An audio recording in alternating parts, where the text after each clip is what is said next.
Welcome to True Jamaica Buzz News and Entertainment with a Buzz. This one is called It Happened Again, It Happened One More Again. A couple of days ago, the buzzing topic on social media in the news and in the real life is a GANGBATTERY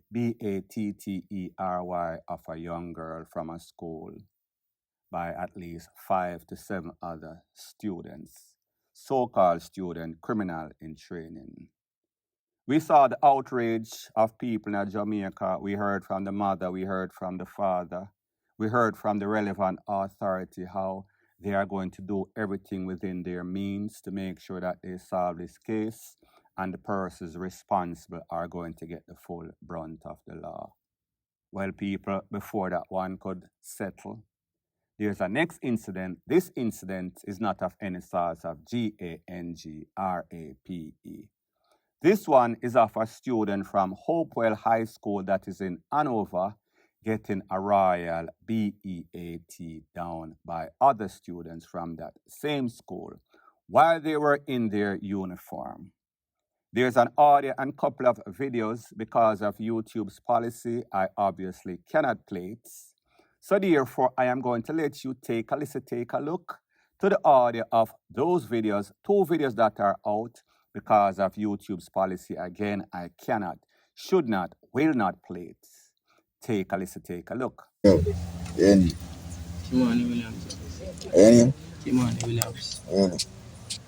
Live at South. What? Live at Sheffield. And what they said? Huh? What they said? What you say? What they said? What they say?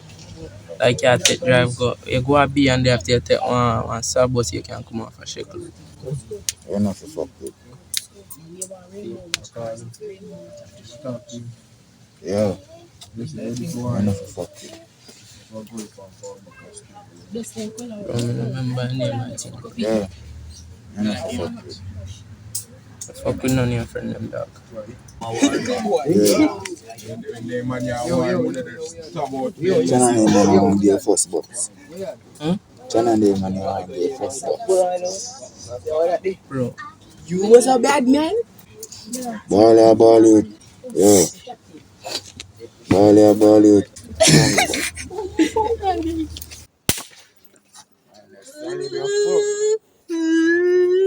What do you book clock?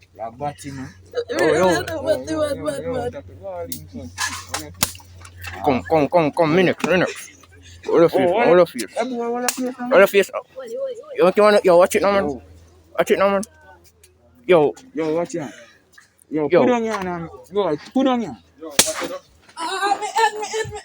Yo, Well, yes, but yo, see the boy, tap it up.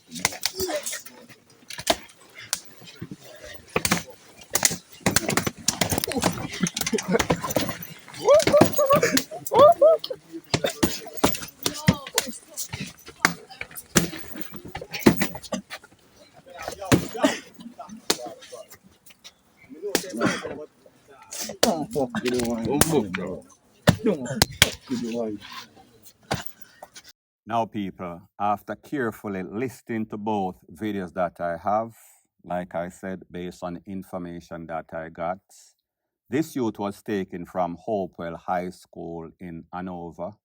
He was held at a house, held hostage, what we call false imprisonment, for at least 2 days. On the second day in which they released him, they held him, they gave him all sorts of lick across him face, hold up him head, position his face, slap him in him face, kick him, box him, thump him, stamp him. Everything that they could do, they did to this youth while interrogating him as if he is in some sort of hostage negotiation, hostage hoping to be released mode. So when we see all of these incidents happening, especially back to back, 2 despicable acts, 1 girl, 5 to 7 boys, and then 1 boy, at least 8 to 9 to maybe 10 other boys, all of them schools. First one, these youths, based on information that I am getting, this is their habits of holding down and taking young girls' property. In this case, again, Hopewell High School, them wear blue and kind of yellowish uniform with some striped blue and yellowish kind of tie. Them have this youth for at least 2 days. Nothing but BEATING, just like some sorts of torture situation. Then before they release him, they did a second video. So 2 videos, one the day before and one a couple of days ago. And then them release it and then they release these videos to the public. Don't know if this is some sort of gang initiation or whatever the case is, but whatever it is wrong.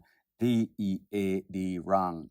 Just imagine you as a parent of that little girl or you as a parent of this little boy see something like that. Sees your child being abused, whether it is physically or jump over the fence type. The average parent or guardian is going to want to take matters in his own hands. Take it to the fullest extent. Tarzan and Jane type of stuff. These youths are not students. These youths are criminals in training. There is no place or space for students like these in schools.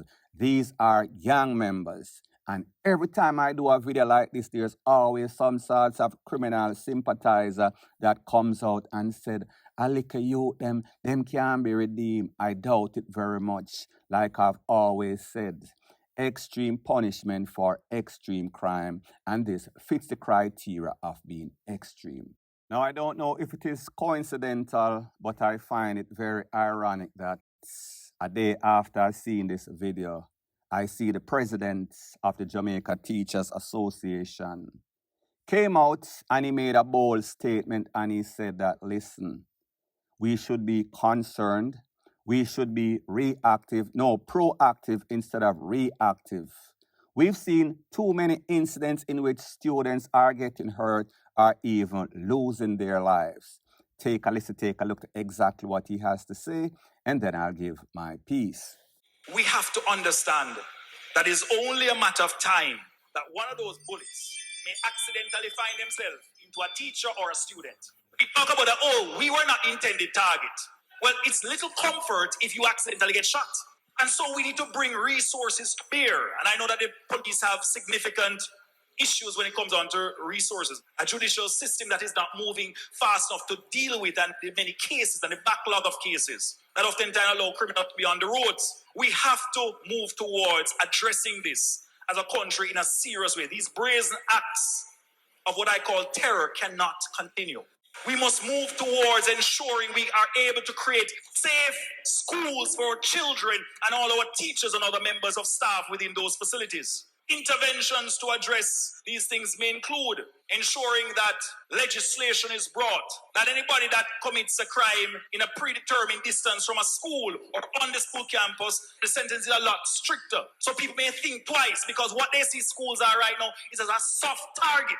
We need to ensure that we have possibly motorized patrols. If you go to the US, in many cases, you see vehicles parked up near schools. We're putting on the table the possibility that district constables be placed at schools also. It cannot continue as business as usual at telling us we are too comfortable as a country at continuing as though it is okay, it's acceptable. The loss of a single human life is unacceptable. So people, you heard what the president of the Jamaica's Teachers Association, Dr. Mark Smith, has to say. He is expressing his concern. He is saying, we do not want to hear that the student or the teacher was not the intended target. It makes absolutely no sorts of difference. Too many incidents in which students are getting hurt, caught in a crossfire. We do not want to hear that the school is a safe space because obviously no place is safe in a Jamaica. The police station, the church, or the schools. And you know that we've really hit rock bottom when you hear somebody say, we need to have motorized patrol. We need to have some sorts of constable, some sorts of popo, JDF, monitoring these schools in a vehicle or ride around the school as if the schools are prison. or some sort of correctional facility. The truth and the fact is that that is exactly what the schools have become. Less of an educational institution and more like a prison institution.